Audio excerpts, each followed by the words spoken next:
জলস্তর বৃদ্ধি হতেই বিপত্তি, জলের স্রোতে তলিয়ে যাচ্ছিল পড়ুয়া, অল্পের জন্য রক্ষা। ফারাক্কার নিঃসৃন্দ কাটান দিয়ে স্কুল পড়ুয়ারা যেতে গিয়ে বিপত্তি, তলিয়ে যেতে গিয়ে রক্ষা পায় ছাত্র ছাত্রীরা। বুধবার সকালে এই ঘটনার জেরে তীব্র চাঞ্চল্য ছড়িয়েছে। স্থানীয় সূত্রে জানা যায়, ফিডার ক্যানেলের পশ্চিম পাড়ে এই নিঃসৃন্দ্রা কাটান অবস্থিত।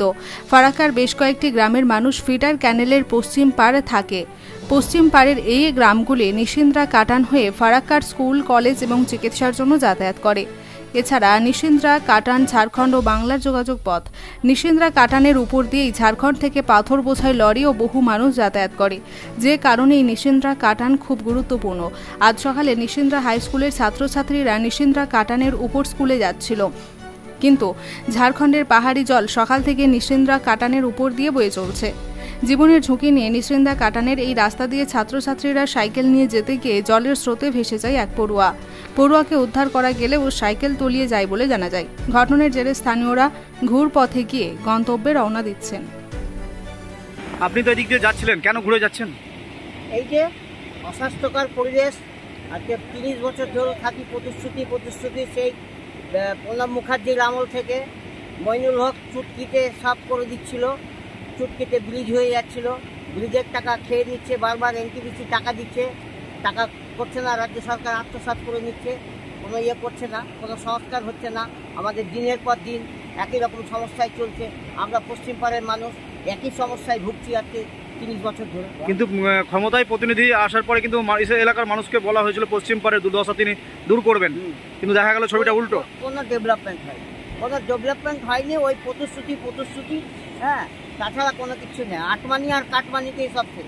শুধু মানুষকে তাহলে ব্যবহার করা হচ্ছে বলে মনে করছেন? ব্যবহার করা হচ্ছে, আবার 26-এর ভোটে ব্যবহার করবে, ভোট নিবে, প্রতিশ্রুতি দেবে, মদ খাওয়াবে, ভোট নিবে, এই তো। কিন্তু বলে জাঁকজমক করে নারকেল ফাটিয়ে কিন্তু এই কাজে শুরু হয়েছে। ওই করবে, নারকেলই ফাটাবে, তারপরে হবে না। যে মইনুল হকই হোক আর মনিরুলই হোক।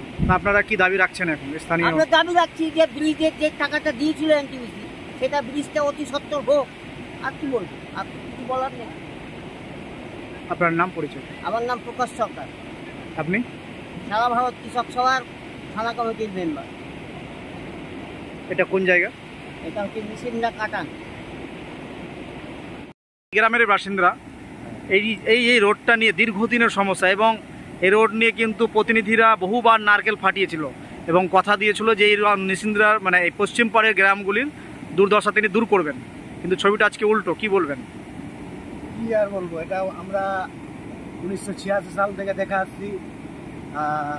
সিপিএমকে দেখলাম, কংগ্রেসকে দেখলাম, আমাদের এখানকার এখন রানিং বিধায়ক মনিরুল ইসলাম, ও বলেছিল যে আমার প্রথম কাজ হবে যে কাটানে ব্রিজ নির্মাণ, তারপর রাস্তা নির্মাণ, তারপরে জলের সমস্যা, ইলেকট্রিক ফ্রি করে দেওয়া, এগুলো প্রতিশ্রুতি দিয়েছিল, প্রতিশ্রুতি দিয়ে বিধায়ক হয়েছিল, কিন্তু একটাও কাজ আজ পর্যন্ত সম্পূর্ণ করেনি।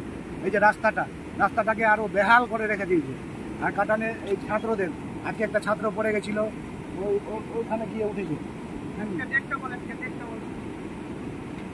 আমাদের মানে পশ্চিম পাড়ের বাসিন্দারা অভ্যস্ত হয়ে গেছে। তাহলে মনে করছেন ভাউতাবাজি তো চলছেই, ফারাক্কার কোনো ডেভেলপ নেই। কাকে আনবেন? মইনুল হক ছিল 25 বছর ধরে বিধায়ক, ওকে চেঞ্জ করে একে আনা হলো, এও সেই একই অবস্থা। এখন মানুষের এখন রাজনীতির উপর থেকে ভরসা উঠে গেছে, রাজনৈতিক প্রতিনিধিদের উপর। স্থানীয় হয়ে চাইছি যে আমাদের সমস্যার সমাধান যে করবে তাকেই আনা হবে। এর আগেও তো মনিরুল ইসলাম কথা দিয়েছিল যে আমাদের ব্রিজ নির্মাণ করে দিবে, রাস্তাঘাট করে দিবে। রাস্তাটা হতে হতে আজ 5 মাস থেকে আর ওকে যে করে রেখে দিয়েছে, রাস্তা চলার যোগ্য না। প্রতি বছরই দেখা যায়, প্রতি বছর ভারী বর্ষা হলে তখন বন্যার পরিস্থিতি দেখা যায়। এতে তো মাঠের ফসলও নষ্ট হয়। আপনার নাম পরিচয়? স্বরূপ মণ্ডল। আপনি স্থানীয়?